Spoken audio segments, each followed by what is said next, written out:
අපි කතා කරන්නේ try-get value එක .NET C# වල තියෙන. try-get value ඒ කියන්නේ අපි ඩික්ෂනරි එක data access කරන්න කොහොමද කියලා. අපි දන්නවා ඩික්ෂනරි දැන් Java වලදී නම් ඔක තියෙන්නේ map එකක විදියට. එතකොට ඩික්ෂනරි එක අපි හැම වෙලේම data එක access කරන්නේ key එක පාවිච්චි කරලා. එතකොට දැන් අපි මේ try-get value එකට આવොත් try-get value එකේ interface එක මේ වගේ. එතකොට ඔක .NET framework 2 එකේදී තමයි 2005 දී තමයි රිලීස් කරලා තියෙන මේ ෆීචර් එක. එතකොට මේක ගත්තොත් අපි දන්නවා අපි normally dictionary එක data access කරන්න ගිහම අපි කරන්නේ key එක දීලා මේ විදිහට access කරනවා. මේ විදිහට key එක දීලා access කරනවා. හැබැයි මෙතන තියෙන ප්‍රශ්නේ තමයි මේ key එක නැති වුණොත්. මේ key එක නැති වුණොත් අනිවාර්යයෙන්ම key not found exception එකක් පයින්නවා. එතකොට රන් ටයිම් එකේදී එක්සෙප්ෂන් එකක් පයින් ඉඩ තියෙනවා.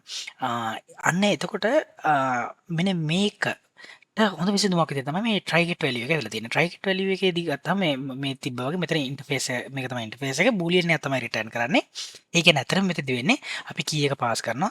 key එක පාස් කරපුවාම ඒක ඒ key එක තියෙනවා නම් true කියලා පාස් කරනවා නැත්නම් false කියලා false වෙනවා. ඒ වගේම අපිට ඒ මෙතනින්දීම output variable එකකින් value එකක් තාපස්සට ලබා දෙනවා.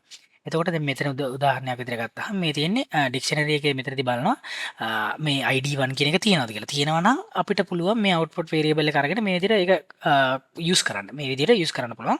එහෙම නැත්නම් අපිට මෙතනදී else part එකේදී අපි ඒක නැත්නම් කරන්න ඕන දේ අපිට ලියන්න පුළුවන්. ඒතකොට මෙතනදී මේ else part එකට මෙතනදී name එක ගත්තොත් මේක string එකක් නම් මේක null වෙනවා. ඒ කියන්නේ default value එක එනවා මේ else part එකේදී.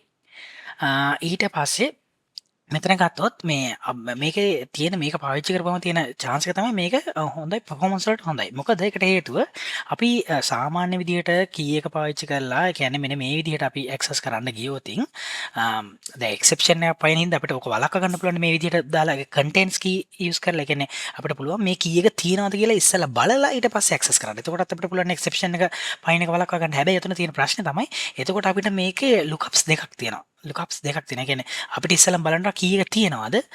key එක තියෙනවා නම් අන්න key එක ගන්න. එතකොට බලන්න වෙන අවස්ථා දෙකයි. එතකොට අන්න ඒක performance වලට අවුලක්. එතකොට ඒ ප්‍රශ්නේ වළක්වලා දෙනවා try get value එකෙන්. ඊට පස්සේ දැන් අපිට මේ C#7 වල ඉඳන් අපිට පුළුවන් pattern matching use කරලා අපිට පුළුවන් දැන් මේ value එක ගන්නවා වගේම තියෙනවා නම් ගන්නවා වගේම අපිට මේ value එකට condition එකක් add කරන්න පුළුවන්. දැන් හිතන්න මේ x කියන value එක ගත්තා. ඊට පස්සේ x කියන value එකේ string එකක් නම් ඒකේ length එක 3ට වඩා වැඩි නම් තමයි අපි මෙතන access කරන්නේ. අන්න ඒ වගේ condition එකක් දාන්නත් පුළුවන් try get value එක. ඉතින් මේ try get value එක ගොඩාක් අපිට useful feature එකක් C# වල.